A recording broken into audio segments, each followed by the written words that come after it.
A new boy was performing at a concert in an orphanage, and when he started singing, everyone around was deafened by screams. In the heart of the bustling city, nestled among towering buildings and busy streets, stood the St. Mary's Orphanage. Its gray stone walls held stories of countless children who had found solace within its confines. Among them was a boy named Oliver, with tousled hair and eyes that held both innocence and sorrow. Oliver loved music. He'd sit by the window, gazing out at the world beyond, humming tunes that seemed to come from a distant memory.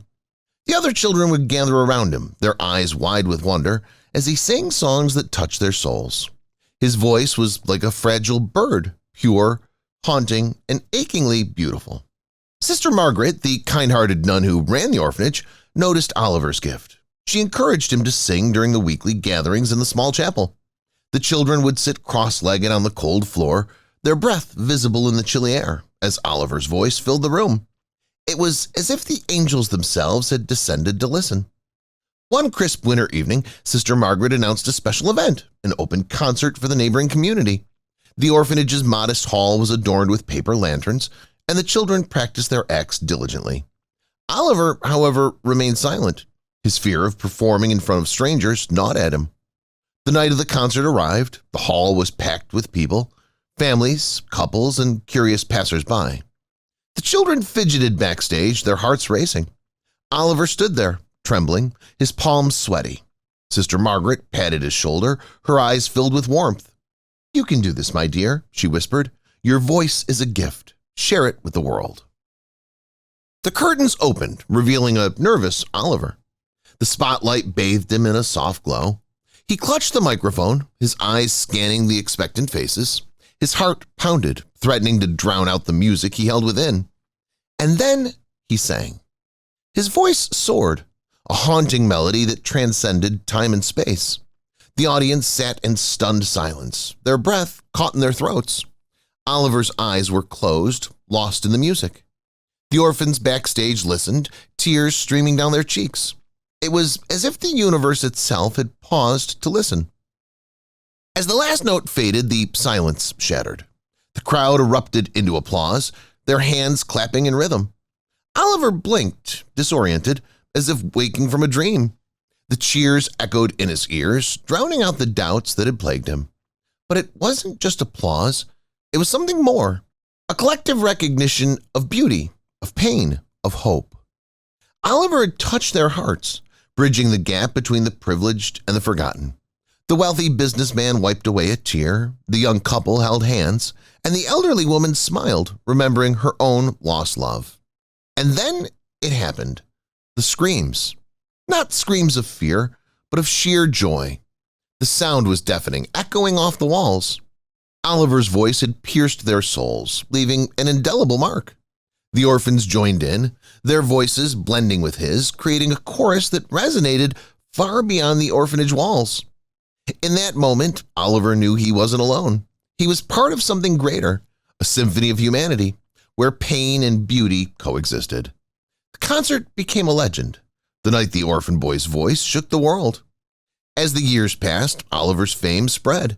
He sang in grand theaters, his name whispered in awe. But he never forgot St. Mary's Orphanage, the place where he had discovered his purpose. Sister Margaret watched from afar, her eyes filled with pride. And every now and then, when the city grew too loud and chaotic, Oliver would return. He'd sit by the window, gazing out at the world, humming tunes that seemed to come from a distant memory. The orphans would gather around him, their eyes wide with wonder, as he sang songs that touched their souls. And once again, the world would fall silent, listening to the deafening melody of an orphan boy who had found his voice. Another shocking accident. Odo Division of the Lagos State Police Command have arrested a 32-year-old woman, Funmi Faith, on the accusation of maltreating a female child, said to be an orphan.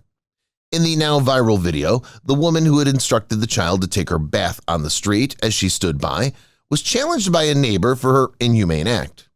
However, Faith hurled insults at the male neighbor who captured the abuse on video, with visible bruises on the child depicting that she'd been abused. 32-year-old Faith further dared the neighbor to report what transpired to the Lagos state government. Confirming her arrest, Lagos State Police Command spokesperson SP Benjamin Hundayan disclosed that the woman is presently in police custody. He stated, "The woman captured in a now viral video maltreating a female child, 32-year-old Funmi Faith, has been arrested. She was arrested by police officers from the Oke-Odu Division yesterday, Tuesday, June 4, 2004. Hundayan added, "The child has been handed over to Lagos State Ministry of Youth and Social Development for proper care and shelter." Being an orphan can be an incredibly challenging experience for a child or young person. Losing one or both parents can have profound emotional, psychological, and practical implications. Emotional challenges. Orphans often experience intense feelings of grief, loss, abandonment, and loneliness. They may struggle with issues of identity and belonging, as well as feelings of insecurity and vulnerability.